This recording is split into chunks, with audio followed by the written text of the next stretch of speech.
आर्यभूमी आहे आणि इतक्या पवित्र अशा संस्कृतीमध्ये सणांचा, उत्सवांचा, व्रतवैकल्यांचा हा पर्वकाळ आहे. आमच्या महिला वर्गासाठी हा आनंदाचा महिना आहे.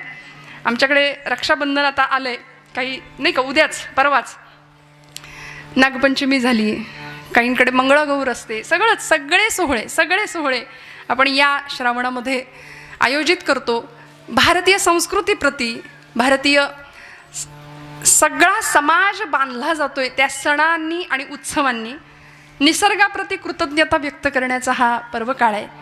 श्रावणधारा बरसतायत आणि या पर्वकाळावर बघता बघता म्हणजे 1, 2 आणि 3रं वर्ष या उत्सवाचं, या महोत्सवाचं आणि ज्ञानेश्वरी पारायणाचं, ही परंपरा 100 वर्ष पुढच्या पिढीने चालवावी अशा सदिच्छा आणि शुभेच्छा या नारदांच्या गादीवरनं देते.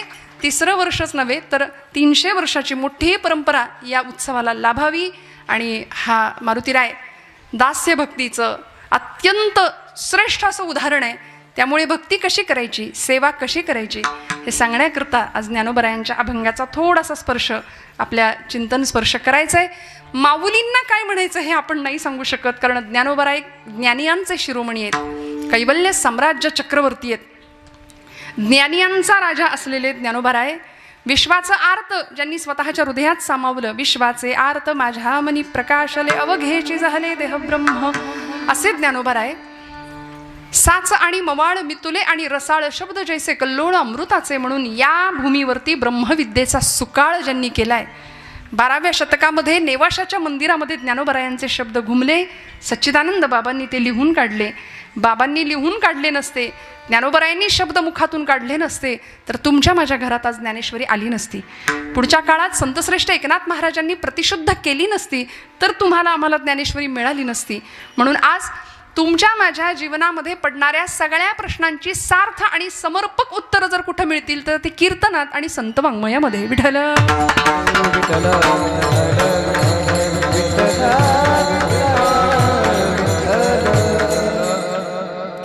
माऊलींचा 750वा हा जन्म सोहळा आहे. आपण 750 वर्षानंतर सुद्धा ज्ञानोबरायांची ओवी प्राणपणाने जपतो. एक तरी ओवी अनुभवावी असं म्हणून नामदेव महाराज आम्हाला सांगतायत की त्या आईप्रती, त्या माऊलीप्रती अशी संवेदना बाळगा की मी तिचं लेकरू आहे. म्हणून असं म्हणतं, जगात ज्याला आई नाही ना त्यांनी माऊलींकडे जायचं, आणि ज्याला बाप नाही, ज्याला पिता नाही, त्यांनी तुकोबरायांच्या चरणावर जायचं. ज्ञानोबा तुकोबा आमचे आईबाप आहेत. विश्वाची माय झाली ना ज्ञानोबा आहे. आणि आज त्यांच्या सबंध वाङ्मयामध्ये मग ज्ञानेश्वरी असेल, जिला आपण भावार्थ दीपिका असं म्हणतो. का हो भावार्थ दीपिका? माऊलींनी भाव जाणलाय, भाव. बरं, गीतेवर फक्त ज्ञानोबांनीच टीका नाही केली, गीतेवर टीका करणारे असंख्य मंडळी आहेत. गीतेवर पंत साहित्यामध्ये वामन पंडित नावाचे एक कवी होऊन गेले, त्यांनी टीका केली आणि गीतेवरच्या टीका भाष्याला नाव दिलं होतं यथार्थ दीपिका. म्हणाले त्या यथार्थ दीपिकेचा आता मुखपृष्ठ सुद्धा कुठं बघायला मिळत नाही, इतकी ती दुर्मिळ आहे. गीतेवरती अजून टीका कोणी केली? विनोबा भावे. त्यांच्या आई म्हणायच्या, विनू मला ती अवघड असलेली भगवद्गीता कळत नाही रे, मला जरा समजून सांग. आणि मग आईसाठी सेवाभावानी विनोबा भावेंनी गीतेवरची टीका लिहिली आणि तिला गीताई नाव दिलं. गीताई माय माझी, मी तिचा बाळ नेणता, असं म्हणून गीताई माऊली म्हणाले आणि गीताई नावाने टीका केली. अजून सांगते, या स्वातंत्र्याच्या महोत्सवामध्ये, यज्ञामध्ये, भारतीय स्वातंत्र्यासाठी ज्यांनी खूप मोठं बलिदान दिलं, सरकारचं डोकं ठिकाणावर आहे का असा जळजळीत लेख ज्यांनी लिहिला, आणि स्वराज्य हा माझा जन्मसिद्ध हक्क आहे असं म्हणणारे लोकमान्य टिळक. टिळकांनी मंडालेच्या तुरुंगामध्ये गीता रहस्य लिहिलं. पण एवढं सगळं जरी आमच्या आजूबाजूला असलं तरी आज महाराष्ट्र संस्कृतीच्या गाभाऱ्यामध्ये माऊलींची ज्ञानेश्वरीच बसवली. याला कारण माऊलींची भगवद्गीता भावार्थ दीपिका म्हणून ज्ञानेश्वरीच्या रूपाने प्रगट झाली आहे. विठ्ठल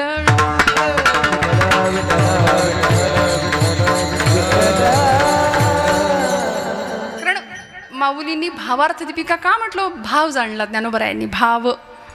आणि म्हणून भाव हा भक्तीचा सौभाग्य तिलक आहे असं मी विधान करेन. भाव नुसती भक्ती अंतःकरणात असून उपयोग नाही, भाव हा भक्तीचा सौभाग्य तिलक आहे. सौभाग्यवती एखादी स्त्री सगळे अलंकार परिधान केलेत पण कपाळाला कुंकू नाही असं जर असेल तर भक्ती भावाशिवाय तशी दिसते. म्हणून भाव हा भक्तीचा सौभाग्य तिलक आहे. त्यामुळे माऊलींनी भाव जाणला, विश्वाचं आर्त विश्वाचं दुःख स्वतःच्या हृदयात घेतलं, जगाची माय होण्याचं भाग्य अनुभवलं. आणि एवढंच नाही, साक्षात महाविष्णूचा अवतार हो. ती अक्षरे नवती देखा ब्रह्म साम्राज्य दीपिका, अर्जुनाला चित्कळिका प्रगटली असे.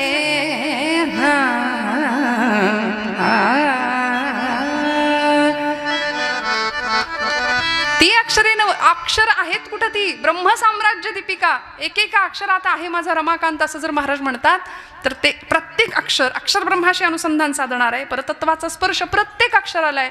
म्हणून ज्ञानेश्वरांची ज्ञानेश्वरी उघडताना सुद्धा आईच्या मांडीवर आपण बसलो, इतक्या प्रेमाने उघडावी, इतक्या प्रेमाने एक एक पान उलगडावं. आपण नुसतीच पारायण करतो. मी कुणाची निंदा नाही करत आहे बरं का, पण का जुनी मंडळी म्हणायची पारायण का करायचं? देगलूरकर महाराज जुने म्हणायचे पारायण का करायचं, कुठपर्यंत करायचं? एकाने विचारलं, महाराज पारायण कुठपर्यंत करायचं? ते म्हणले नारायण भेटेपर्यंत. पारायण कुठपर्यंत करायचं? जोपर्यंत नारायण भेटेल. पारायणाचा उद्देशच आहे नारायणाची प्राप्ती, जीवनाचा उद्देशच आहे भगवंताची प्राप्ती. कारण आपण काय करतो माहिती आहे, अखंड बोलत राहतो, ऐकायची तयारी नाही.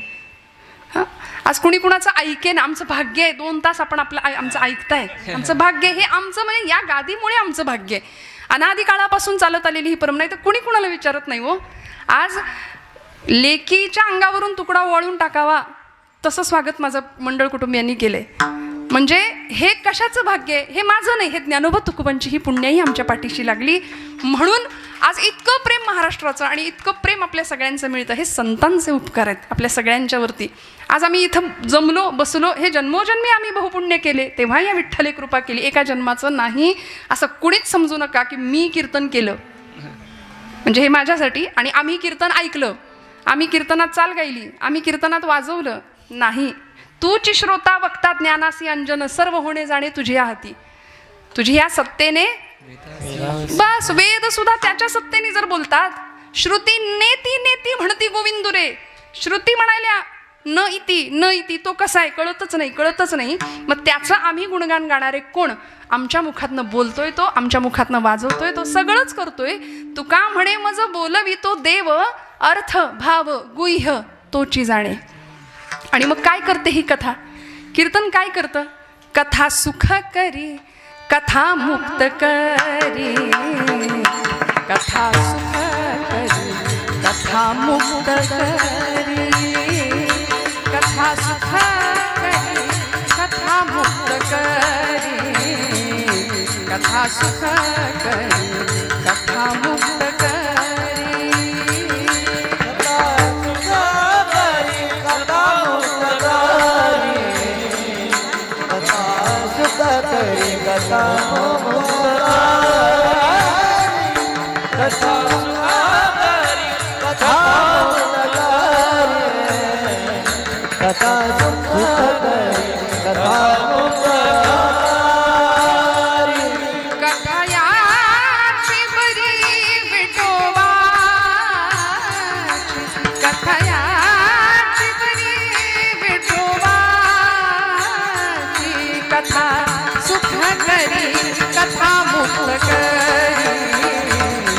कथा सुख करी, कथा मुक्त करी,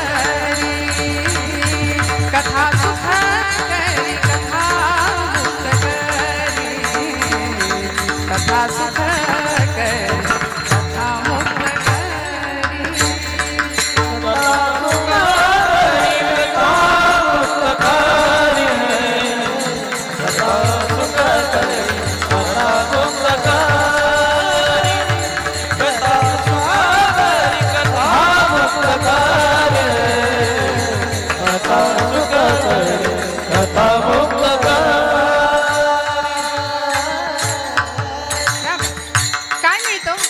भक्तीतनं सुखाचा अनुभव मिळतो. जगातली सगळी सुख इथं या मंडपात असतात बरं का. आपल्याला वाटतं सगळीकडं सुख आहे, सुख सगळीकडं नाही आहे. सुख फक्त कथेत आहे, कीर्तनात आहे. कथा सुख करी, कथा मुक्त करी, कथा याची बरी विठोबाची. तुका म्हणे कथा देवाचेही ध्यान, समाधी लावून उभा असे. देव कीर्तनात येतो, नाचतो, डोलतो, देव कीर्तनात समाधी लावून उभा राहतो. हे संतांचं म्हणणं आहे. मग आम्ही कोण कीर्तन करणार आहे? म्हणून मी श्रोत्यांना सुद्धा नेहमी सांगते, जेव्हा कीर्तनात आपण बसताना तेव्हा अत्यंत श्रद्धेने बसा. व्यवहारातला सगळा मोठेपणा गुंडाळायचा इथं आल्यानंतर आणि अत्यंत श्रद्धेने कीर्तनाला येऊन बसावं. त्यामुळं श्रद्धावान लभते ज्ञानम तत्परसयतेंद्रिय. श्रद्धावान माणसाला ज्ञानप्राप्ती आणि ज्ञानवान माणसाला मोक्षप्राप्ती. विठ्ठल.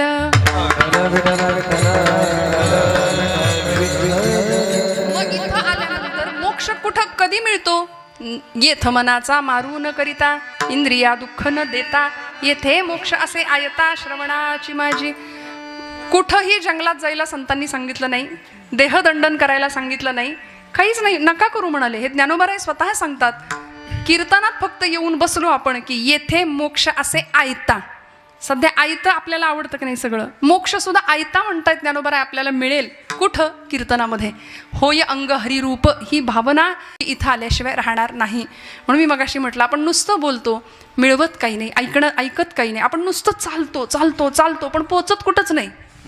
सगळे धावतायत बघा. आता जो तो धावतोय, उठल्यापासून रात्री झोपेपर्यंत अखंड धावपळ चालू आहे. प्रत्येकाची अखंड धावपळ चालू आहे. मला काकांचं नाव काय सांगितलं मगाशी?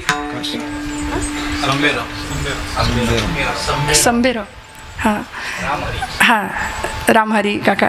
त्यांचंही खूप मोठं योगदान आहे खरं. आता सहज ते दिसले म्हणून आठवलं. कसं असतं, एक एक एक एक ते मध्येच काहीतरी आठवतं आम्हाला. ठरवून काही नसतं ना हो. त्यामुळे आमची काही अशी स्क्रिप्ट आम्ही नाही तयार करत. त्यामुळे काकांनी सुद्धा आज खरं तर त्र्यंबक दर्शनाला भोलेनाथांच्या आज खूप मोठी तयारी माझ्यासाठी त्यांनी केली होती. पण माझ्या भाग्यात खरं तर योग नव्हता. मी त्यांनाही नमस्कार करते.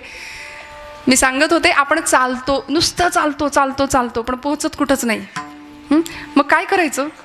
पायानी चालतो, ती नुसता प्रवास होतो. तो पायानी चालल्यानंतर नुसता प्रवास होतो. पण ज्यावेळी आम्ही हृदयाने चालतो ना, तेव्हा ती तीर्थयात्रा होते, तेव्हा ती यात्रा होते. आम्ही बघतो, सगळं बघतो, पण डोळ्यांनी बघतो ते फक्त दृश्य असतं आणि हृदयाने बघतो ते दर्शन असतं. मग देव कुठे बघायचा? देव हृदयाच्या डोळ्यांनी बघावा लागेल. डोळियांचा डोळा लेवविला जेणे, लावी आले लेणे स्वानंदाचे. डोळियांचा डोळा दावी आला जेणे. कृपा किती मोठी असते, भगवत कृपा, सद्गुरु कृपा किती मोठी असते. या चर्मचक्षूंना न दिसणारं ते अंतचक्षूंना दिसतं आणि मग जीवन परिपूर्ण झाल्याचा भाव एखाद्या साधकाला, भक्ताला मिळतो, अनुभूती प्राप्त होते, जी तुकोबरायांना मिळाली, जी ज्ञानोबरायांना मिळाली. समाधी हा शब्द बोलायला जितका सोपा आहे ना, तितकाच तो कठीण आहे. समाधी आपण पटकन म्हणून जातो, पण सोप्या भाषेत सांगायचं तर मनाची टिकणारी अखंड प्रसन्नावस्था म्हणजे समाधी आहे, असं आमच्या पुरतं बोलूया. पण ज्ञानोबराय समाधी अवस्थेमध्ये जातात, निर्गुण परमात्म्याचा तत्वबोध घेतात किंवा निर्गुण परमात्म्याशी एकरूप होतात. आणि आम्ही आजपर्यंत संजीवन समाधीच्या गप्पाच मारत बसलो नुसत्या. आम्ही त्या अनुभवापर्यंत जाऊ शकत नाही, कारण संजीवन समाधी घेणारे फक्त ज्ञानोबराय, फक्त ज्ञानोबराय. मग ती समाधी उखडून बघण्याचा सुद्धा अनेकांनी प्रयत्न केला. ज्यांचा भाव कमी पडला त्यांनी ज्ञानोबराय 1 की 2 अशाही चर्चा केल्या. म्हणाले 16 वर्षात एवढं होऊच शकत नाही.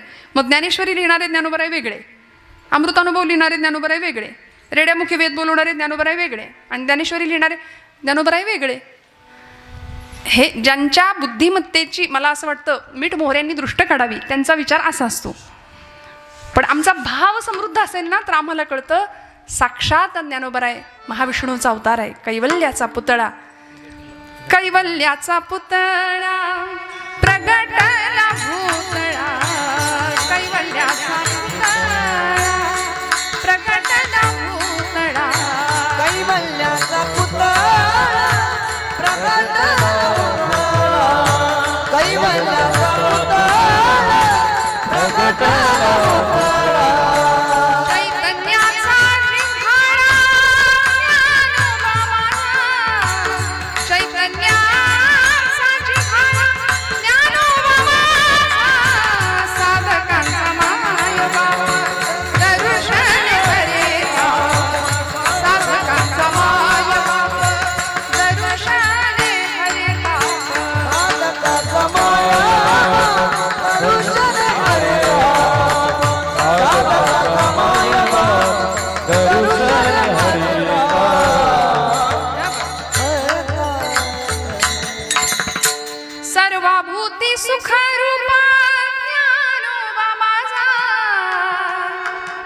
साधकांचा माय बाप दर्शन हरिता दर्शन मात्र नुसतं दर्शन जरी झालं ना ज्ञानोबरायांचं तरी आमचं हृदय हे लावून निघतं बघा. अर्धून मिलित नेत्र आहे माझ्या ज्ञानोबरायांचे. समाधीला नुसतं पाहिलं आणि निष्ठावंत एखादा वारकरी ज्यावेळी समाधीजवळ जातो माझी माऊली म्हणून मिठी मारतो तेव्हा हृदय गलबलल्याशिवाय राहत नाही. आणि खरंच माऊली म्हटलं तरी आमचं हृदय अंतःकरण हेलावतं. आणि जर हेलावत नसेल हृदयाला पान्हा फुटत नसेल तर आम्ही माणूस नाही. कारण एका हरिपाठासाठी एका ज्ञानेश्वरीसाठी अमृतानुभवासाठी चांगदेव 65साठी असंख्य विरहिण्या असंख्य अभंग या सगळ्यासाठी 1000 वेळा ज्ञानोबरायांचे पाय पकडले तरी ते कमी ठरणार आहेत. एवढे उपकार आहेत आमच्यावरती ज्ञानोबरायांचे तुकोबरायांचे. या सबंध वाङ्मयातून सबंध महाराजांची गाथा असेल नाथांचं भागवत समर्थांचं दासबोध मनोबोध हरिपाठ या सगळ्याच वाङ्मयातनं तुम्हाला मला एक सुंदर असं पथप्रदर्शन केलं. कारण अपूर्ण असलेला जीव पूर्णत्वाला कधी जाईल. मी एक प्रश्न विचारून चिंतनाला आपण सुरुवात करूया. काय जीवाची दशा काय असली पाहिजे. जीव पूर्णत्वाला कधी जातो. नदीचं मूळ स्वरूप काय आहे. नदीचं मूळ स्वरूप काय आहे. जागे आहेत ना सगळे. हा नदीचं मूळ स्वरूप काय आहे. म्हणजे जिथून नदी येते हा ते नदीचं मूळ स्वरूप. आपलं मूळ स्वरूप काय. हा जीव कुठून निर्माण झाला. शिवापासून. मग आपलं मूळ स्वरूप शिवतत्व आहे. हां आई वडील हे व्यवहारात आहेत पण आपण मूळ आपला सगळ्यांचा बाप तो आहे. ऐसा तो समर्थ ब्रह्मांडाचा धनी. तो मोठा आहे. तो जगतचालक आहे. जगाचा बाप आहे. अखिल कोट ब्रह्मांडाचा नायक असं म्हटलंय. अनेकांना प्रश्न पडले होते. शास्त्रज्ञांनी शोध लावले. आकाशामध्ये एकच आकाशगंगा आहे असं एक शास्त्रज्ञांना वाटलं. नंतर शोध लावत गेले तेव्हा असं वाटलं नाही 2 आकाशगंगा आहेत. काहींना वाटलं नाही 3 आहेत. काहींना वाटलं 4 आहेत. अजून शोध लावत गेले आणि त्यांना कळेच ना. म्हणाले असा अनंत आकाशगंगा आहेत. इन्फिनिट असंख्य आकाशगंगा आहेत. आणि तो जो अनंत शब्द आमच्या तुकोबरायांनी वापरला. अनंत ब्रह्मांडे उदरी हरी हा बालक नंदा घरी. ज्या आकाशगंगा आपण अनंत म्हणतो आमचं विज्ञान आमचं भूगोल आम्हाला सांगतं ती अनंत ब्रह्मांडाचा नायक असलेला तो भगवंत. ती अनंत ब्रह्मांड ज्याच्या उदरात आहे. सहस्त्र शीर्षा सहस्राक्ष असा भगवंत आहे. किती मोठा आहे. अनंत बाहू दरवक्त नेत्रम विभूती योग सांगतो भगवंतांचा. पश्यामि त्वां सर्वतोऽनंत रूपम नान्तं न मध्यम न पुनस्तवादिं पश्यामि सर्वेश्वर विश्वरूपम पश्यामि विश्वेश्वर विश्वरूपम. ज्याला आदी नाही अंत नाही मध्य नाही असा मोठा भगवंत. मग त्याचा शोध लावायचा असेल तर या जीवाला त्या शिवापर्यंत परत एकदा प्रवास करावा लागेल. आणि मग ही जन्ममरणाची येरझार आहे ना ती संपेल. आम्ही नुसतेच फिरतोय. संसार या शब्दाचा अर्थ ज्ञानोबराय ज्ञानेश्वरी सांगतात. उपजणे आणि निमणे या नाव संसार. उपजणं म्हणजे काय. जन्माला येणं. निमणं म्हणजे जाणं. नुसतंच येतोय. किती वेळा जन्मा यावे नुसती फजिती करतोय आपणच आपली स्वतःची. त्यामुळे अशी फजिती आपली होऊ नये याकरता संतांना आपली तळमळ वाटली. म्हणून आमच्या जीवनाचा एक सुंदर मार्ग त्यांनी दिला. सुंदर जीवन दिशा दिग्दर्शन केलं. मी म्हटलं नदीचं मूळ स्वरूप काय आहे. आपल्याला आपलं विज्ञान आपलं भूगोल आपल्याला सांगतं की सूर्याच्या उष्णतेने समुद्राच्या पाण्याची वाफ होते. ती वाफ हलकी असल्या कारणाने वर जाते. हां आणि हळूहळू त्या वाफेचे ढग तयार होतात. ते ढग थंड प्रदेशामध्ये आले की मग त्यातून पर्जन्यवृष्टी होते. तो पडणारा पाऊस पुढं ओहोळ डोंगरातून काड्या कपारींमधून वाहत सपाट प्रदेशावर येतो आणि तिची बनते नदी. ती नदी परत जाऊन मिळते तू का मने गंगा सागर.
झाल्या उर्मी एकमय एकमय.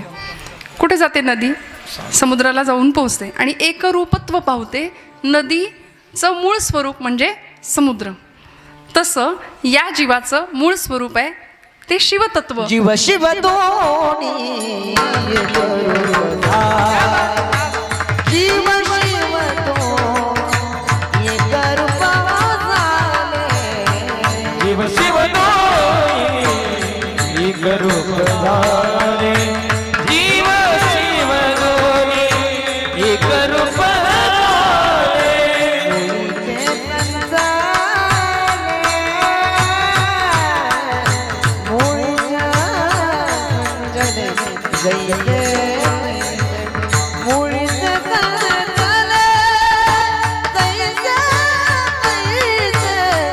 हरिमुखी गाता हरिमुखी गाता हरपली हरिमुखे गाता हरपली चिंता. हरिमुखे गाता हरपली चिंता.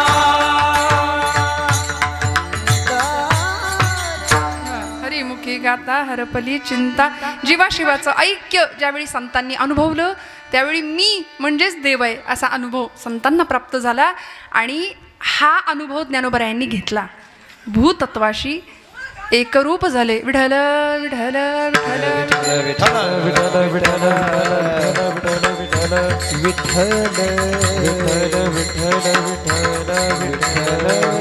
विठ्ठल विठ्ठल. तरी आपलं शांततेत चाललंय बरं आहे. हां असं माऊली म्हणतात आम्हाला मूळ स्वरूपामध्ये पोहोचायचंय. बरं, मग त्याकरता उपास्य देवता निवडली विठ्ठल रखुमाई. जे जगाचा बाप आहे, जगाची माय आहे, पांडुरंग परमात्मा विटेवर 28 युगांपासून तिष्ठत उभे आहेत. त्या पंढरीनाथाला आपलंसं केलं. हां, ज्ञानोबरायांनी इतकं आपलं केलं की तो पांडुरंग परमात्मा जीवीचा जीवलक झाला ज्ञानोबरायांच्या. हां, माझ्या जीवीची आवडी पंढरपुरानी न गुढी. गोविंदाचे गुणी वेधले पांडुरंगी मन रंगले. त्यामुळे भगवान परमात्म्याला आपलं म्हटलं आणि तो जीव त्या शिवाशी एकरूप होण्याकरता कटिबद्ध झाला, सिद्ध झाला. आणि मग जीवीची या जीवा प्रेम भावाची या भावा. तुझं वाचुनी केशवा अनुनावडे. जीवे अनुसरणी अजूनी कान ये. लळा लागला त्या चैतन्याचा. त्यामुळं चित्ताला मिळणारी चैतन्याची अत्यंत सुंदर अनुभूती माऊली घेतात. शेवटचं चरण घ्या. देवी वरो विठ्ठली ओ. देवी वरो विठ्ठली ओ.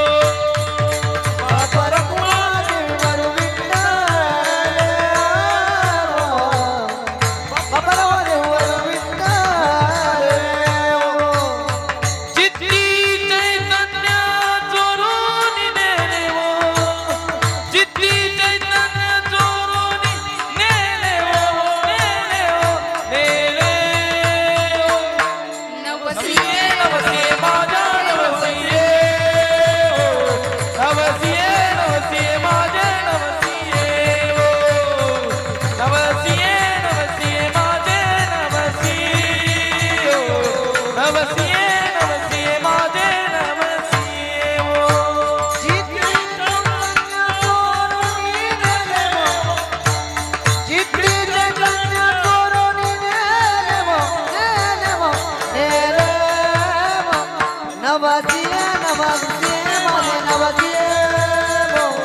नवसिये नवसिये माझे नवसिये ओ. नवसिये नवसिये माझे नवसिये ओ. नवसिये नवसिये माझे नवसिये ओ. विठ्ठल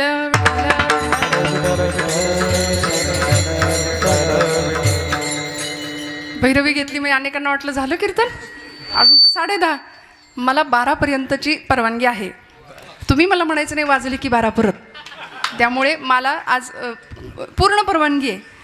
पण तरीसुद्धा 12 वाजतील एवढं कीर्तन नाही करणार, काळजी करू नका. पण मला प्रवेश तिकडून दिसला, मला नाही कळलं कसं काय, म्हणून म्हटलं शेवटचं चरण घेऊया. चित्त चैतन्य चोरून नेले, त्या चित्ताला त्या चैतन्याचा लळा लागला पाहिजे. आम्हाला भगवंताची आवड लागली पाहिजे, जी माऊलींना लागली. आणि ज्ञानोबरायांनी किती आस करावी त्या चैतन्याची, किती आर्ततेने त्याला बोलावावं. पडिले दूर देशी मज आठवे मानसी, मज आठवे मानसी. नको नको हा वियोग. इतकी आर्तता, इतका विरह भगवंताविषयी आपल्याला वाटतो का? प्रश्नचिन्ह. नाही. आपण आपल्या घरच्यांची वाट बघतो, आपण आपल्या परमप्रिय माणसाची वाट पाहतो, पण देवाची वाट नाही पाहत. माऊलींनी विरहिण्या लिहिल्या. आर्त भगवंताचा विरह सहन नाही झाला, त्या चैतन्याची अनुभूती घेण्याकरता हा जीव तळमळला. आणि मग नको नको हा वियोग, कष्ट होता ते जीवासी. गरुड वाहना गंभीरा, ये गा दातारा. बाप रखुमा देवी वरू, बाप रखुमा देवी वरू. श्री विठ्ठला विठ्ठला श्री विठ्ठला. इतकी वाट बघावी, इतकी वाट बघावी. आणि मग एखाद्या वेळी तो भगवंत असा एखाद्या सुगंधाच्या रूपाने यावा. गोकुळातल्या गोपींना भास व्हायचे तसे. कुणाचे हो? कृष्ण परमात्म्याचे. अचानक एखादा सुगंध यायचा आणि वाटायचं गोकुळात परत कृष्ण आला की काय. मग एखाद्या विरहिणीने, एखाद्या गवळणीने म्हणावं की माझा भगवंत कसा आला. अवचिता परिमळू झुळकला अणुमाळू, अवचिता परिमळू झुळकला अणुमाळू. अवचिता परिमळू झुळकला अणुमाळू, अवचिता परिमळू झुळकला अणुमाळू. मी म्हणे गोपाळ आला गे माये, अवचिता परिमळू झुळकला अणुमाळू, अवचिता परिमळू झुळकला अणुमाळू. किती भगवंताची आस असावी, आपल्याला तशी आस नसते. आता हे फक्त बोलायला सोपं आहे, पण रामकृष्ण परमहंसांना एकाने विचारलं की देव कधी भेटेल, देवाची वाट कशी बघायला पाहिजे, किंवा देवासाठी किती तळमळ असली पाहिजे आणि देव कशाने प्राप्त होईल. रामकृष्ण परमहंस त्यांच्या शिष्याला घेऊन गेले गंगेच्या काठी पाण्यामध्ये, आणि जवळजवळ गळ्यापर्यंत पाणी यावं इतक्या खोलपर्यंत नेलं. त्याचं डोकं असं घेतलं आणि पाण्यात बुडवलं. शेवटी नाकातोंडात पाणी जाऊन तो त्यांचा शिष्य गुदमरायला लागला, जीव तडफडायला लागला. त्यावेळी म्हणला, ठाकूर मला मारता की काय, मरेन मी. त्यांनी हात सैल केला आणि म्हणाले, श्वासासाठी जितका तडफडलास तितका देवासाठी ज्या दिवशी तडफडशील त्या दिवशी देव भेटेल. विठ्ठल विठ्ठल विठ्ठल विठ्ठल विठ्ठल. म्हणून शिवाला भेटण्याची जीवाची किती ओढ असली पाहिजे आम्हाला ज्ञानोबराय शिकवतात. आणि म्हणून संजीवन तत्वाचा स्पर्श माऊली घेतात. नामा म्हणे माझा बाप समाधिस्थ, नामा म्हणे माझा बाप, नामा म्हणे आता लोपला दिल कर, बाप ज्ञानेश्वर समाधिस्थ. माऊलींची समाधी ही भल्या भल्यांनी, नामदेव महाराजांनी तर अख्ख्या समाधीचं वर्णन केलंय. सकल संतांनी आज आम्हाला ज्ञानोबरायांचं चरित्र म्हटलं तरी काय ज्ञानोबरायांनी मिळवलं. 16 वर्षाच्या लेकराला जगाने काय दिलं, पण अमृताची संजीवनी उतू घालवली या भूमीमध्ये, या महाराष्ट्र भूमीमध्ये. महाराष्ट्र सारस्वताला इतकं सुंदर मराठी भाषेचं अलौकिक देणं देऊ केलं ज्ञानोबरायांनी. माझा मराठाची बोलू कौतुके परी अमृता तेही पैजा जिंके, ऐसी अक्षरे रसिके मेळवीन.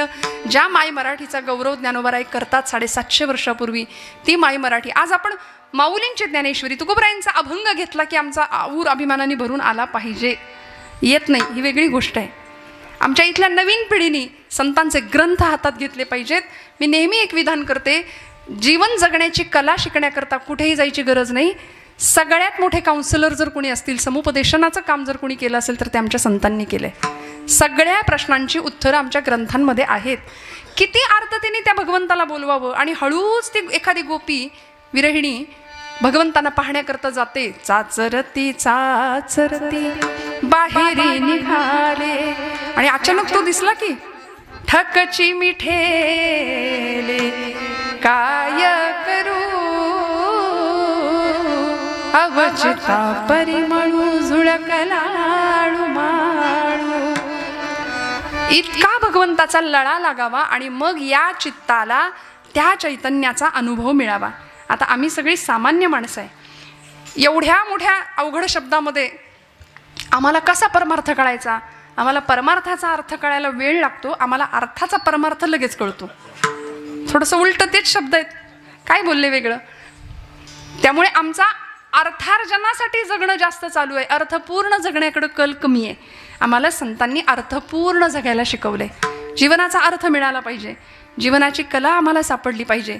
काही चेहऱ्यांकडे बघितलं तर आपण कपड्याला इस्त्री करतो इथपर्यंत ठीक आहे, माणसं चेहऱ्याला पण इस्त्री करतात. कुणाच्या घेण्यात नाही, कुणाच्या देण्यात नाही, बघायचं नाही, इकडे तिकडे बोलायचं नाही, काहीच कुणाशी घेणं देणं नाही अशी माणसं असतात. चेहरा बघावा तर चेहऱ्यावर कायम 12 वाजलेले. मी इथलं सांगत नाही, इथं सगळ्यांचे छान प्रसन्न चेहरे आहेत. आमचं ठरलंय, म्हणजे आम्ही पुणेकर माणसं आहे, त्यामुळे इकडचं तिकडे सांगू फार तर, पण इथलं इथं नाही सांगायचं. पुण्यातल्या काही गोष्टी इकडे सांगायच्या. माऊलींनी अहो आमच्या पुण्याचा गौरव केलाय, पुण्याची गणना कोण करी. वाटलं काय तुम्हाला? तुम्ही जागे आहेत ना? काय म्हणलेत ज्ञानोबराय? पुण्याची गणना कोण करी.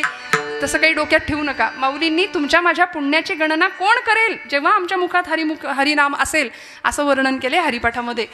त्यामुळे या सबंध वाङ्मयातून माऊलींनी आम्हाला आजचा जो अभंग आपण निरूपणाकरता घेतलाय ना, अभंग 3च चरणांचा जरी असला ना तरी सुद्धा अभंगाचा आवाका अर्थकक्षा खूप मोठी आहे, खूप ज्ञानोबरायांसारखीच विशाल आहे.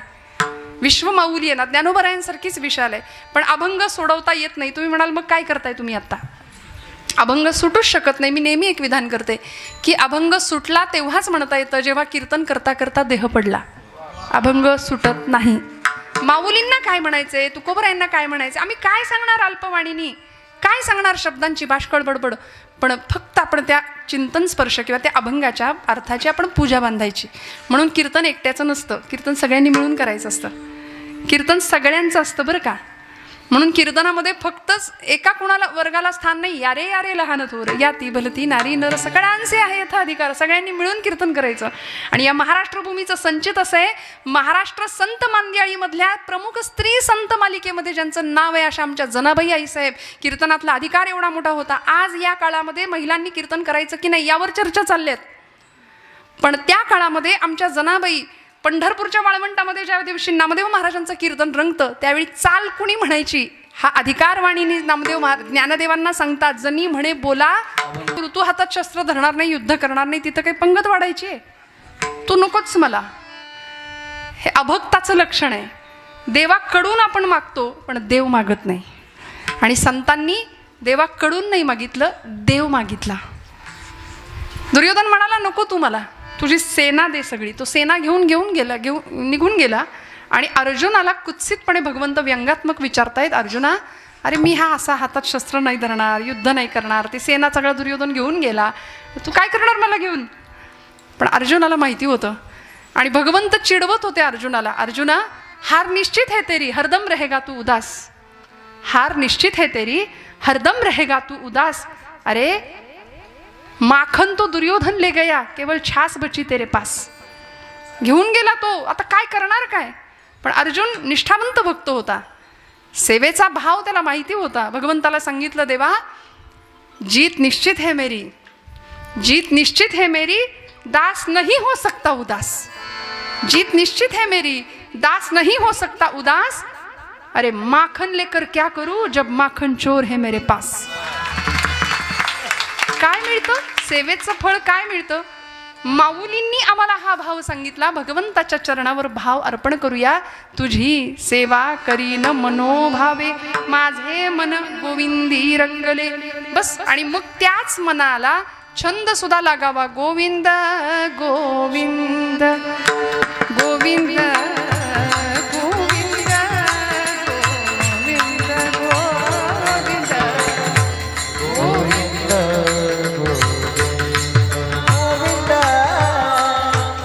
गोविंद गोविंद मना लागले या छंद, मना लागले या छंद, छंद छंद छंद मग गोविंद आया, मग गोविंद ते गाया.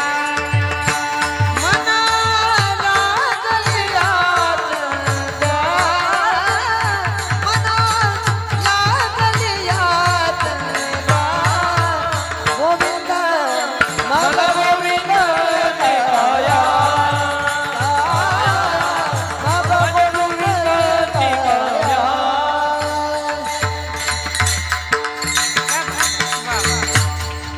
मनाला छंद लागावा भगवंताचा. माझ्या मनाला गो छंद. खरंच 12 वाजतील नाही तर मग छंद, माझ्या मनाला गो छंद. नित्य गोविंद गोविंद, नित्य गोविंद गोविंद, माझ्या मनाला गो छंद. गोड भगवंताच्या नामाचा, त्याच्या रूपाचा छंद आम्हाला लागावा आणि भगवंताच्या नामाशी, त्याच्या रूपाशी, त्याच्या चरणांशी आमचं मन एकरूप व्हावं. माझे मन गोविंदी रंगले, रंगून जावं भगवंताच्या रंगामध्ये. माऊली म्हणतात भगवंताची सेवा माझ्याकडून घडली पाहिजे. याचक भावनेने पांडुरंग परमात्म्याकडे एक प्रकारची मागणीच करतात की मला तुझी सेवा घडू दे, माझ्याकडून तुझी नितांत अखंड सेवा घडू दे. तुझी सेवा करीन मनोभावे शब्द वापरला, मनोभाव. मनावर सगळ्या संतांनी खूप भाष्य केले. मनो हि द्विविधम प्रोक्तम, शुद्धम च शुद्धमेव च, अशुद्धम काम संकल्पम, शुद्धम काम विवर्जितम. मन एव मनुष्याणाम कारणम बंध मोक्षयोः. हे मन बंधाला कारण ठरतं. हे मन अत्यंत चंचल आहे, दुष्ट आहे, हट्टी आहे. असं भगवद्गीतेत अर्जुन सुद्धा तक्रारी करतो भगवंताजवळ, देवा काय करू, हे मन ऐकतच नाही. चंचलम ही मन कृष्ण प्रमाति बलवदृढम, तस्याहम निग्रहम मन्ये वायोरिव सुदुष्करम. अत्यंत चंचल आहे मन.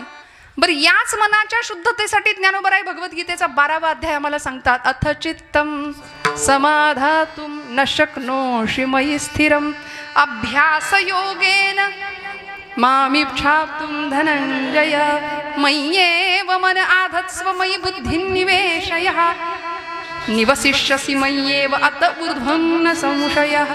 या सगळ्या मनाभोवतीच सगळं फिरवलं भगवंतांनी. मनाची शुद्धी, चित्ताची शुद्धी.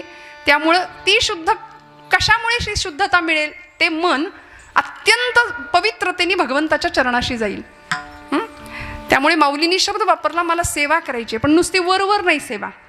आमची सेवा वरवरची असते.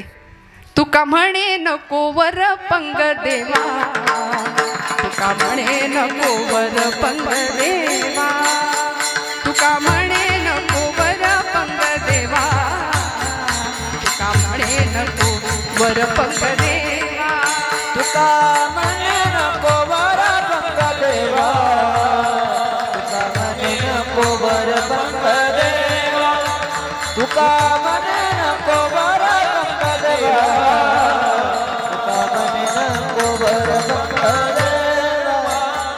घेई माझी सेवा भाव शुद्ध, घेई माझी सेवा भाव शुद्ध, तुका म्हणे नको वर पंग देवा, तुका म्हणे नको वर पंग देवा, तुका म्हणे नको वर पंग देवा, तुका म्हणे नको वर पंग देवा. घेई माझी सेवा भाव शुद्ध, घेई माझी सेवा भाव शुद्ध, तुका म्हणे नको वर पंग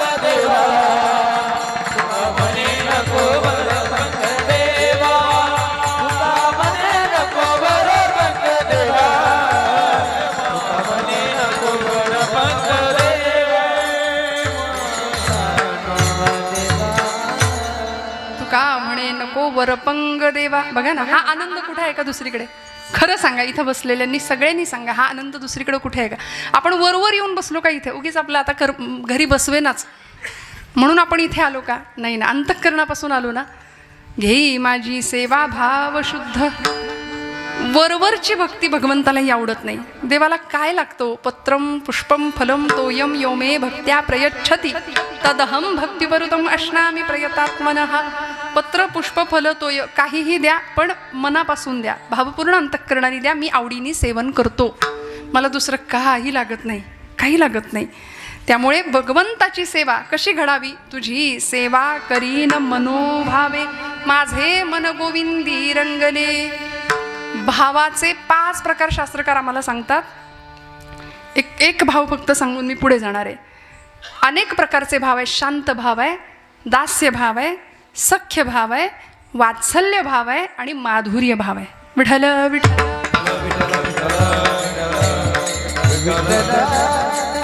आपण पटपट उदाहरणं बघत पुढे जायचं. आता सगळे जागे राहा. शांत भावाचं उदाहरण, गुरु शिष्यामध्ये शांत भाव असतो. शिष्याचा गुरुप्रती असलेला भाव शांत भाव असला पाहिजे. खूप मला कळतं असं म्हणून गुरुसमोर कधीच नाही बसावं. जो जो जयाचा घेतला गुण तो तो म्या गुरु केला जाणं, म्हणून गुरुसी आले थोर पण जग अवघेचे जग सर्वत्र गुरु दिसे. आपण अशा दशेमध्ये असावं. शांत भावाचं हे उदाहरण. सख्य भावाचं उदाहरण काय? आपल्या सगळ्यांना माहिती आहे, भगवंताचा सखा कोण होता? हो, अर्जुन होता. रुजू स्वभावाचा होता, मवाळ स्वभावाचा होता. आणि अर्जुनाचं प्रतिनिधित्व करून तुमच्या माझ्या संभ्रांत असलेल्या सगळ्या समाजाला भगवंतांनी भगवद्गीतेचं ज्ञानामृत पाजलं कुरुक्षेत्रावर. असा अर्जुन हा सख्य भक्तीचं अत्यंत सुंदर उत्तम असं उदाहरण आहे. सख्य भावाचं उदाहरण आहे. हां, शांत भाव, सख्य भाव, दास्य भाव. आपण ज्यांच्या समोर बसले होत आत्ता, जगात असं उदाहरण आहे दास्य भक्तीचं. दास्य भावानी सेवा केली भगवंतांची आमच्या मारुतीरायांनी. रामायणातलं मारुती हे नाव जर काढून टाकलं तर काय उरतं? काही उरत नाही, काही नाही उरत. म्हणून तर मारुतीरायांना भगवंतांनी शेवटचा अनुभव दिला. भक्ताला देवाने अनुभव दिला. चित्त चैतन्य चोरून नेले. काय अभंगाभोवती फिरायचं बघा ना. दास्य भावाचं सर्वोत्तम उदाहरण आहे ज्ञानोबा आमचे मारुतीराय. मारुतीरायांनी रामांची किती सेवा करावी. रामबाण होते मारुतीराय रामांचे. प्रत्येक सेवेला, प्रत्येक कामाला हजर. प्रत्येक कामाला हजर आहेत.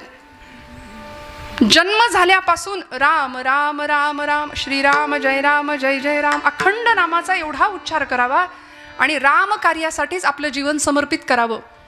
दास या शब्दामध्ये काय काय येतं? मने सहित वाचा काया. तुकोबराय म्हणतात, अवघे दिले पंढरीराया. देवाला मन द्यायचं, वाणी द्यायची, वाचा द्यायची, काया म्हणजे देह देऊन टाकायचा आणि सगळं देवाच्या कार्यासाठी समर्पित करायचं. म्हणून तर त्याचा प्रसाद म्हणून मारुतीरायांना मिळाला. हा प्रसंग मी बऱ्याचदा सांगितलेला, अनेकांनी ऐकलाही असेल. काय मिळालं? त्याचं फळ म्हणून काय मिळालं? त्या सेवेचं फळ काय मिळालं? ज्यावेळी रामराज्याभिषेकाच्या प्रसंगी मारुतीराय, आता मारुतीरायांचं अधिष्ठान आहे म्हणून सांगते, सगळी वानरसेना म्हणजे लंका दहन झालं, मारुतीरायांनी सगळे पराक्रम केले. एवढंच नाही, रावणाचं आणि रामाचं युद्ध झालं, रावण वध झाला आणि सगळे आता अयोध्येच्या दिशेने माघारी आले, निघून आले. सगळी वानरसेना आली. नळ, नीळ, जांबुवंत, सुग्रीवांगद सगळे आले. प्रभू आले, सीतामाई आल्या. आणि आता अभिषेक, रामराज्याभिषेक सोहळा. त्या सोहळ्यामध्ये सगळ्यांना प्रसाद मिळणार होता. सगळेजण आनंदात होते, सगळ्यांना प्रसाद मिळणार होता. लक्ष्मण महाराजांकडे यादी होती. सगळ्यांना खात्री होती यादीमध्ये पहिलं नाव कोणाचं असलं पाहिजे? मारुतीरायांचं नाव पहिलं असलं पाहिजे. जसे आपल्याला खात्री तशी तिथल्या सगळ्यांना खात्री होती दरबारातल्या की मारुतीरायांचं नाव पहिलं असलं पाहिजे. पण लक्ष्मण महाराजांनी यादीत नाव पहिलं वाचलं. राजे सुग्रीव. सुग्रीव महाराज आले, प्रसाद घेतला, नमस्कार केला, निघून गेले. युवराज अंगद. अंगद आले, प्रसाद घेतला, निघून गेले. नळ, नीळ, जांबुवंत सगळी वानरसेना यायला लागली. पण मारुतीरायांचं नावच यादीत दिसेना कुठे. सगळ्यांना चिंता लागली. मारुतीरायांना स्वतःला चिंता लागली. ते असे वर मान करून बघायला लागले. मी इथं आहे, दिसलो नाही का तुम्हाला अजून? फोटोत कशी मान आपण वर करतो, मी दिसलो पाहिजे. तसं भक्ताचा भोळा भाव काय होता मारुतीरायांचा. मी रामाला दिसलो पाहिजे माझ्या. म्हणून देवा मला विसरलात का तुम्ही? अंतःकरणाची भाषा आहे. वाईट वाटलं. पण रामांसमोर असे समोर आले आपण दिसावं म्हणून आणि म्हणले, रामा प्रभू मला दुसरं काही नको, मला प्रसाद नको, पण तुमच्या पायाखालची एखादी चुरगळलेल्या फुलाची पाकळी जरी मला दिली ना तरी ती मला चालेल, पण मला प्रसाद द्या प्रभू. मारुतीरायांचं नाव नाही यादीत, मारुतीरायांच्या नावाचा उच्चार होईना, शेवटी मान खाली घातली. आणि मारुतीरायांकडे बघून रामांनी सुद्धा मान खाली घातली. तेव्हा आईसाहेब बोलल्या आणि म्हणाल्या, अहो तो कधीचा तळमळतोय, हां त्याला द्या प्रसाद. प्रभू जगत चालक, अखिलकोट ब्रह्मांडाचा नायक, मर्यादा पुरुषोत्तम सिंहासनावर बसून प्रभू रामचंद्र आपल्या जानकीला आईसाहेबांना सांगतायत, सीते माझ्या भक्ताच्या नादी लागू नको, त्याला देण्याकरता माझ्या या हृदयाव्यतिरिक्त दुसरं काही नाहीये, काही नाहीये. मी काय देणार त्याला, मी काय देणार, वाह फकीरी क्या है अमीरी दासी तेरे चरणों की, मी काय देऊ त्याला. आणि मारुतीराय म्हणाले, जशी रामांनी मान खाली घातली, टाळ्या एकदा वाजवा यांच्यासाठी. क्या बात, वा वा.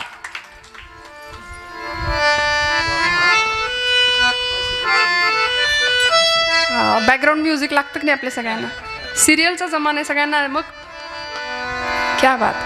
आणि जसं मारुतीरायांना कळलं की प्रभू पाहतायत माझ्याकडे पण मान खाली घातली, तसं मारुतीराय म्हणले, देवा आता माझ्या या देहाकडे तुम्हाला बघावंसं पण वाटत नाही, जातो म्हणाले माघारी. म्हणून मान वळवली आणि निघाले माघारी. आणि निघाले तेवढ्यात मारुती इकडे या असा आवाज दिला आईसाहेबांनी.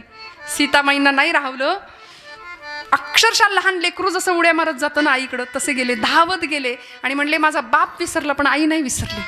म्हणून एरवी रामांच्या बाजूला बसणारे मारुतीराय आता पार्टी पक्षच बदलला, आईकडे बसले.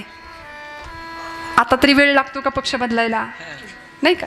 पण मारुतीरायांचा भाव वेगळा होता. आईजवळ बसले आणि सीतामाईंनी मारुतीरायांच्या डोक्यावरून असा हात फिरवला. म्हणले, मारुती किती कष्टलास, किती श्रमलास, किती झिजलास रे. तू जर नसतास तर कसं झालं असतं हे सगळं. तू नसतास तर अहिरावण महिरावणाच्या तावडीतनं आम्हाला कुणी सोडवलं असतं. तू नसतास तर समुद्र उल्लंघण्याचं पराक्रमी कार्य कुणी केलं असतं. तू नसतास तर लंकेचं दहन कुणी केलं असतं. तू नसतास तर माझा शोध कुणी घेतला असता. तू नसतास तर प्रभूंची मुद्रिका मला कुणी आणून दिली असती. तू नसतास तर रामायण झालंच नसतं. तू नसतास तर लक्ष्मण मूर्छित झाले होते. द्रोणागिरी पर्वत कुणी आणलास, अख्खं मेडिकल स्टोअरच आणलं होतं उचलून, घ्या म्हणले तुम्हीच यातलं शोधून. काय झालं असतं तू नसतास. म्हणून असं डोक्यावरनं हात फिरवला आणि हा घे प्रसाद म्हणून गळ्यातला रत्नांचा कंठा जो प्रभूंनी दिला होता भेट म्हणून, तो काढला. एक एक रत्न पृथ्वी मोलाचं होतं, ते दिलं आणि मारुतीरायांकडे दिलं. इतका आनंद झाला मारुतीरायांना, बाप विसरला, माझी आई नाही विसरली, मला प्रसाद मिळाला. आणि तो कंठा घेऊन नाचत उड्या मारत, कारण त्या प्रत्येक रत्नातनं पुढे राम सीता दिसत होते असंख्य रूपामध्ये. आनंदाच्या भरामध्ये मारुतीराय आले बाहेर आणि काही क्षण गेले, काही क्षण निघून गेले आणि धाडकन आवाज आला. तसा एक पहारेकरी धावत आला. म्हणले, आईसाहेब तुम्ही दिलेला प्रसाद फोडला त्यांनी बाहेर जाऊन. आईसाहेबांनी बोलवून घेतलं. म्हणाले, का रे मारुतीराय असं का केलं. काही म्हणाले, कारण तिथं गेल्यानंतर ते चित्र बाहेरचं वेगळं दिसायला लागलं. राम सीता दिसतच नव्हते त्याच्यातून, समोर काही वेगळं दृश्य, झाडं झुडपं दिसायला लागली. आईसाहेब आणि माझा बाप प्रभू मारुतीराय रामचंद्र दिसेना म्हणून फोडलं. त्यात राम नाही म्हणून फोडलं, आणि ज्यात राम नाही ते मला नको म्हणाले. आईसाहेब म्हणाले, एवढं राम राम राम करतोस, खरंच मारुतीराय इतकं प्रभूंवर प्रेम आहे. आणि मग त्या प्रसंगामध्ये सगळ्या दरबाराला काय, सगळ्या जगाला अवाक करून सोडेल ही मारुतीरायांची भक्ती छाती विदीर्ण केली आणि सगळ्या जगाला राम सीतेचं दर्शन घडवलं. म्हणाले, आईसाहेब रामच काय, तुम्ही सुद्धा आहात म्हणाले माझ्या हृदयामध्ये. किती प्रेम करावं, काय द्यावं भगवंतांनी या प्रसंगामध्ये.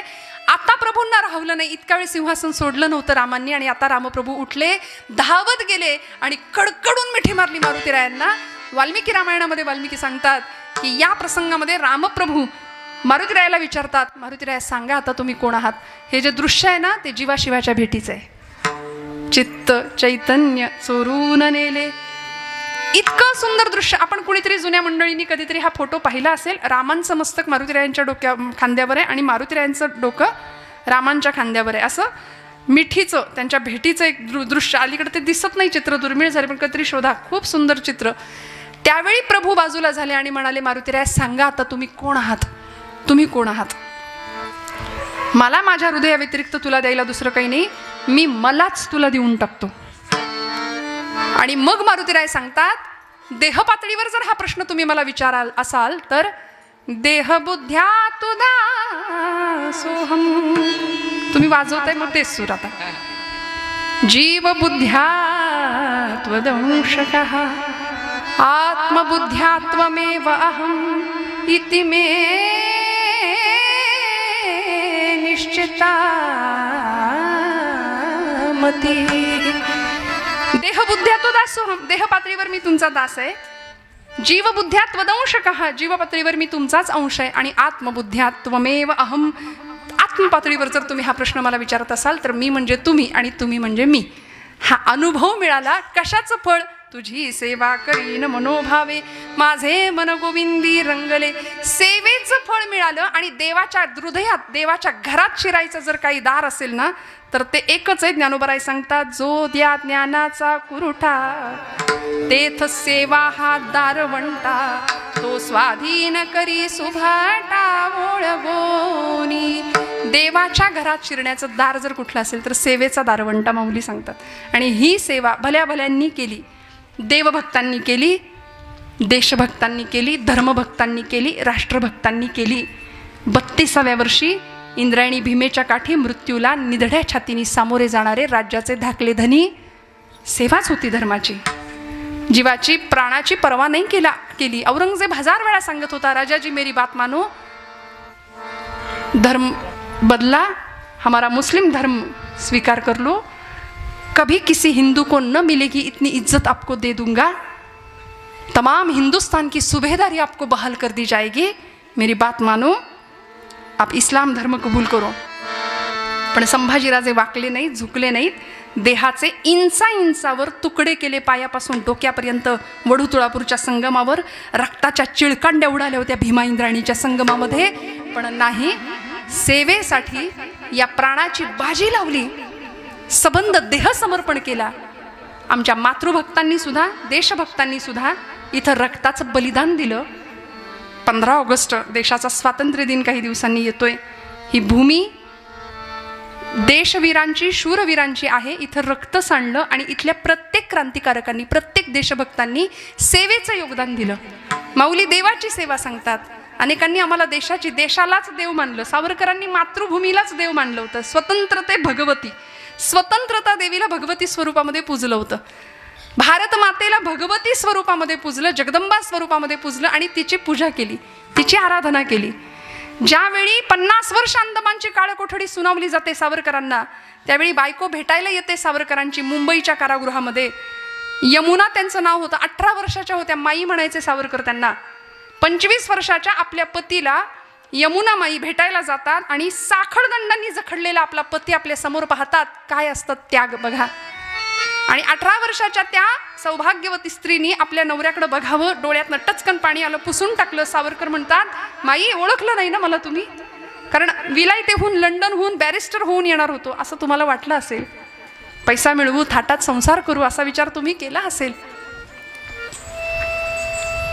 पण नाही हो, माझी भारत पारतंत्र्यात पिचते, लाखो संसार उद्ध्वस्त होत आहेत. ते संसार सावरण्यासाठी माझी चुलबुळकी फोडून राष्ट्राचा संसार करावा असा मी विचार केला. संसार आम्ही सगळेच करतो. काट्याकुट्या जमवायच्या, घरटी बांधायची, त्याच्यात पिलांची वीण वाढवायची. यालाच जर संसार म्हणत असतील तर असा संसार चिमण्या, कावळे सगळेच करतात. मला माझ्या देशाचा प्रपंच करता आला, यात धन्यता माना, यात धन्यता माना. या प्रसंगामध्ये यमुनामाई सावरकर सांगतात, मला सगळं मान्य आहे. अंदमानच्या काळ कोठडीमध्ये तुम्हाला काय शिक्षा अनुभवायला मिळेल मला माहिती नाही, पण मी सांगेन तेवढा एक मंत्र म्हणाल का? कृष्णाय वासुदेवाय हरये परमात्मने प्रणतः क्लेशनाशाय गोविंदाय नमो नमः. हा मंत्र एकदा म्हणाल का? सावरकर म्हणाले, हा मंत्र म्हणण्यामुळे तुला बरं वाटणार असेल तर नक्की म्हणतो. पूजा अर्चा नसेल केली, तासनतास देवासमोर नसेल बसले, पण जीवनाचं तत्वज्ञान कळलं होतं. म्हणून तर जहाजातनं उडी घेण्याचं सामर्थ्य प्राप्त झालं होतं. कारण माझा आत्मा अमर आहे, देह संपणार आहे, हे गीतेचं तत्वज्ञान त्यांना माहिती होतं. नैनन छिंदंती शस्त्राणी नैनंद हती पावकहा न चैन क्लेदयंत्यापो न शोषयती मारुतः. सावरकर आपल्या पत्नीला समजावताय, माझा देह जरी निघून गेला तरी हिंदू धर्मशास्त्र आत्म्याचं अमरत्व मानतो. त्यामुळे माझा आत्मा अमर आहे. अनादि मी, अनंत मी, अवध्य मी भला, मारेल रिपू जगती असा कवण जन्मला. पुण्यामध्ये आपण आला तर डेक्कनच्या चौकामध्ये सावरकरांचं स्मारक आहे, जिथं विदेशी कपड्यांची होळी त्यांनी केली होती. तिथं ते अक्षरं कोरलेली आहेत, अनादि मी, अनंत मी. हे गीतेचं तत्त्वज्ञान ज्यावेळी सावरकर लिहितात त्यावेळी सेवेचा भाव आम्हाला स्पष्ट कळतो. काय मातृभूमीप्रती सेवाभाव असेल, का माऊलींनी हीच सेवा सर्वश्रेष्ठ मानली असेल आणि पांडुरंगाला तीच सेवा मागितली असेल. मी माझ्या देशाची सेवा करणार, मी माझ्या मातृभूमीची सेवा करणार. आणि अगं बायकोला सांगतायत की दरवर्षी वटपौर्णिमेला हा असा पती तू मागशील तरी कसा, कारण या जन्मात मी तुला इतकं छळलंय, इतका त्रास दिलाय, काही नाही सुख मिळालं माझ्यामुळे तुला. पण 18 वर्षाच्या यमुनामाई काय करतात, काय असते निष्ठा, काय असतो सेवाभाव, काय असतं समर्पण. यमुनामाई अशा खाली वाकल्या, तुरुंगाच्या सडीतून हात आत घातला, पायाला स्पर्श करायला. सावरकर मागे झाले, म्हणले माई काय करता. पाय बघून ठेवते म्हणाल्या, पाय बघून ठेवते, पुढच्या जन्मात चुकायला नको.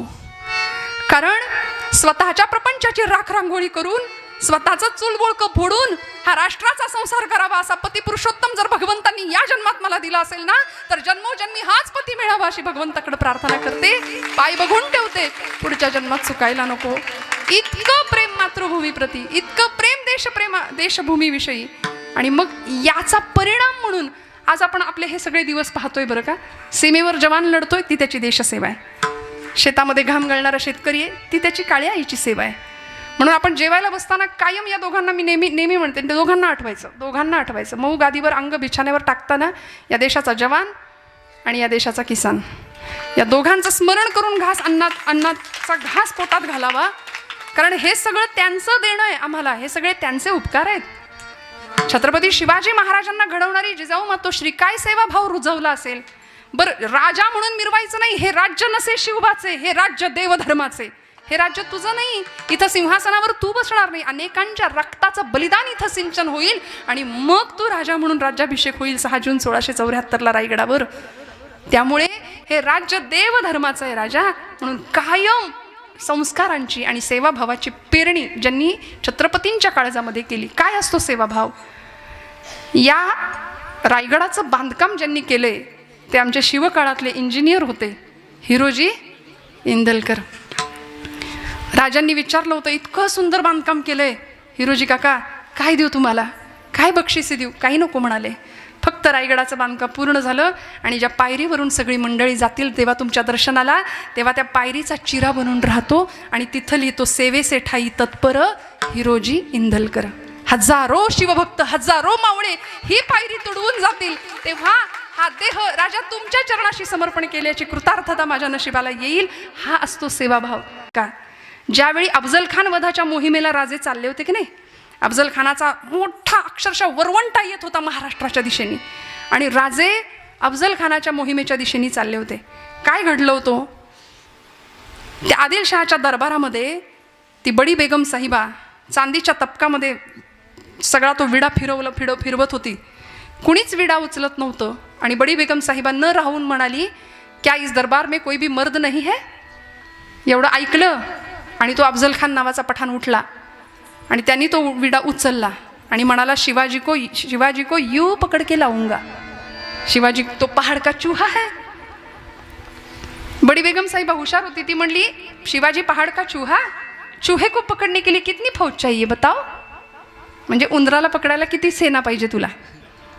तो म्हणाला, युही कोई 20-22 हजार, 22,000 उंदराला पकडायला. म्हणजे तोही मनातनं घाबरलाच होता. पण झालं काय, पैजेचा विडा उचलून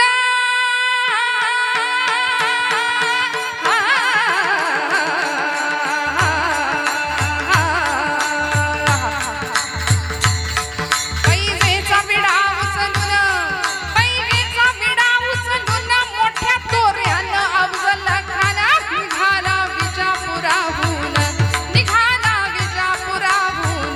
शिवाजीला आणतो मी पकडून, शिवाजीला आणतो मी पकडून. बरं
पोचला पहावाईला हतीजी, येऊन पोचला पहावाईला हतीजी, येऊन पोचला पहावाईला हतीजी रजी.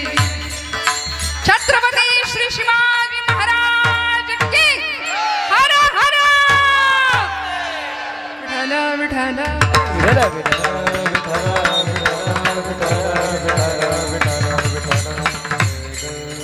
निघाला ना प्रतापगडाच्या दिशेने, स्वराज्याच्या दिशेने अफजल खान येत होता. येता येता तुळजापूरची भवानी तिच्यावर घण घातला जगदंबेवरती. पांडुरंगाच्या भक्तांनी पांडुरंगाची मूर्ती चंद्रभागेच्या डोहात लपवून ठेवली म्हणून पांडुरंग हाताशी नाही लागला. पण अनेक मंदिरांना खणत्या लागल्या, पहारी लागल्या.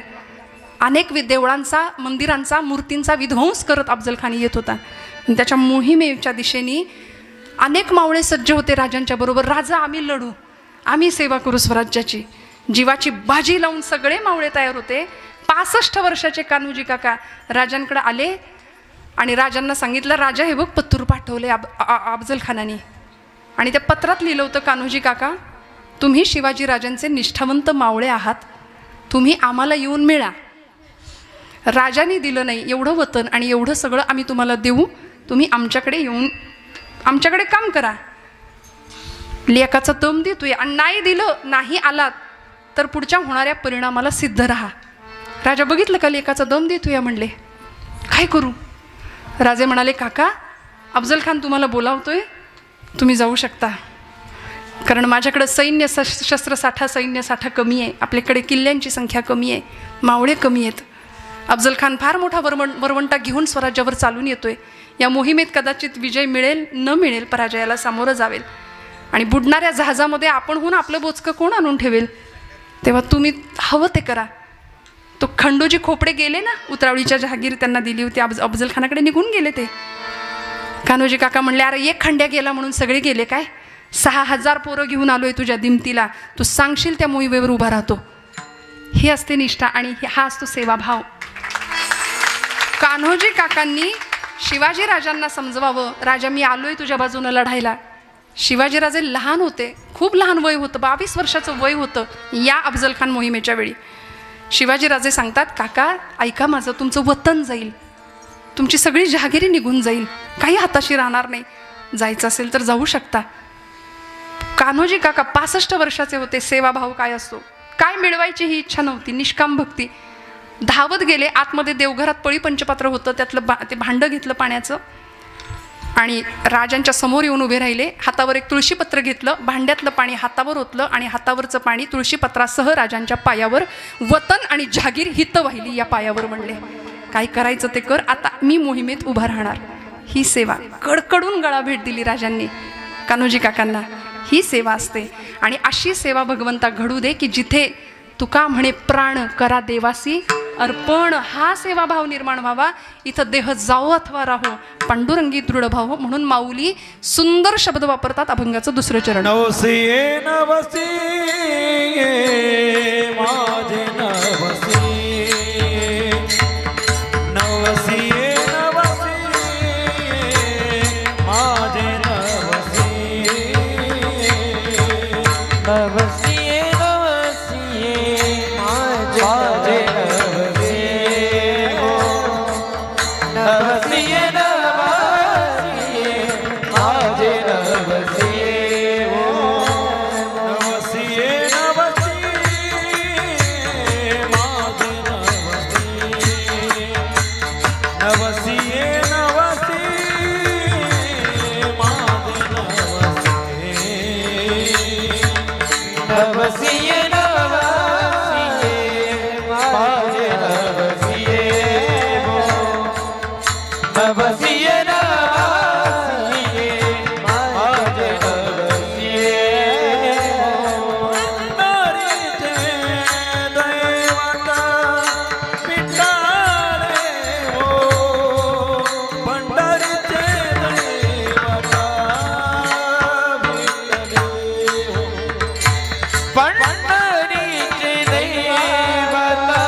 रखुमाई विठोबा रखुमाई विठोबा रखुमाई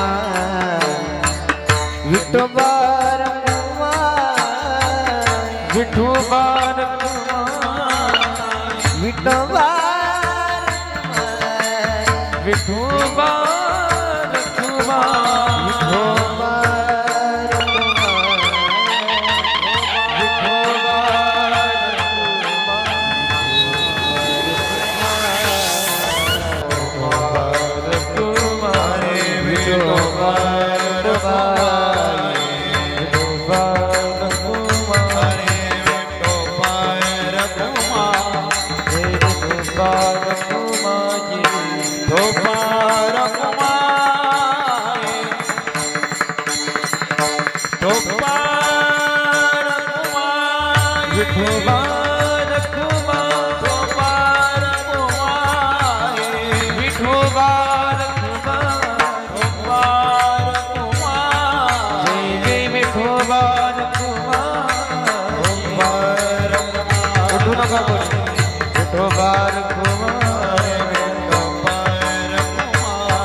विठोबा रखुमाई विठोबा रखुमाई जय जय विठोबा रखुमाई विठोबा रखुमाई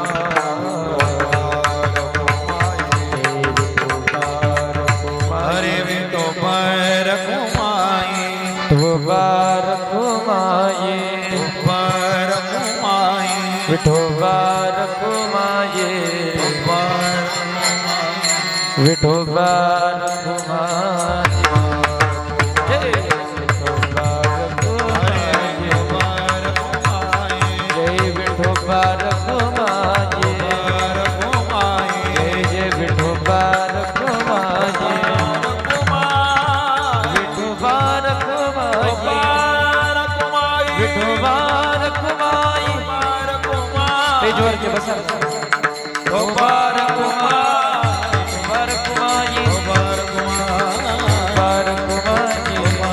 टाळी टाळी जय विठोबा रखुमाई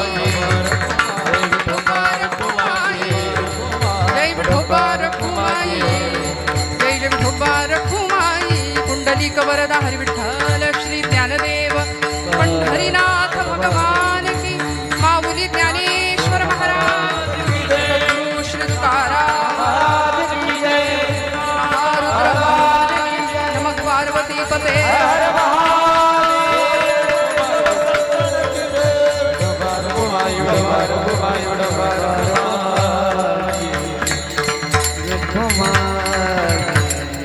तुझी सेवा करीन मनोभावे माझे मन गोविंदी रंगले नवसिये नवसिये माझे नवसिये वो पंढरीचे दैवते विठ्ठले वो नवसिये नवसिये माझे नवसिये वो पंढरीचे दैवते विठ्ठले. हे फुलांचं वगैरे तुमची हाऊस होती पण माझी 5 मिनिटं त्यात जातील. विठ्ठल विठ्ठल आणि तुम्ही हा जो सगळा सत्कार सोहळा 100 हार कीर्तनकारांच्या गळ्यात असतात पण हे खरं सांगू का हे सगळं हे गादीचं आहे. त्यामुळे मी कीर्तन केलं असा अभिमान सुद्धा आपल्याकडे नको. त्यामुळे आपल्या सगळ्यांचे फक्त आशीर्वाद हवे असतात बस. ज्ञानोबा तुकोबांची सेवा आयुष्यभर शब्दांची सेवा त्यांच्या घडावी एवढीच एक अपेक्षा असते. माऊलींनी सेवा मागितली ना, तुझी सेवा करीन मनोभावे माझे मन गोविंदी रंगले. नवस हा शब्द वापरला. नवसिये नवसिये माझे नवसिये वो. नवस हा शब्द आपल्याला जुना नाही आहे, सगळ्यांना माहिती आहे. माहिती आहे ना? तुम्ही करता का नवस? हो म्हणा. करता का? पण फेडता का? ते माहीत नाही त्यातलं काही. आम्ही असे नतद्रष्ट भक्त आहोत. आम्हाला सुखात देव नाही आठवत, दुःखात आठवतो. आणि दुःखात देव आठवला की मग देवाची आर्ततेने आम्ही दुःखामध्ये भक्ती करतो. असं आहे. आपल्या सगळ्यांना दोहा माहिती आहे ना, दुःख में सुमिरन सब करे सुख में करे न कोई. जो सुख में सुमिरन करे तो दुःख कहासे होय. त्यामुळे सगळं भगवंताच्या चरणावर अर्पण करण्याची तयारी असावी. भगवत कृपा मिळवण्याची आसक्ती या जीवनाची असावी.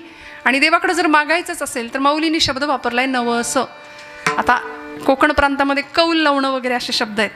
उजवा कौल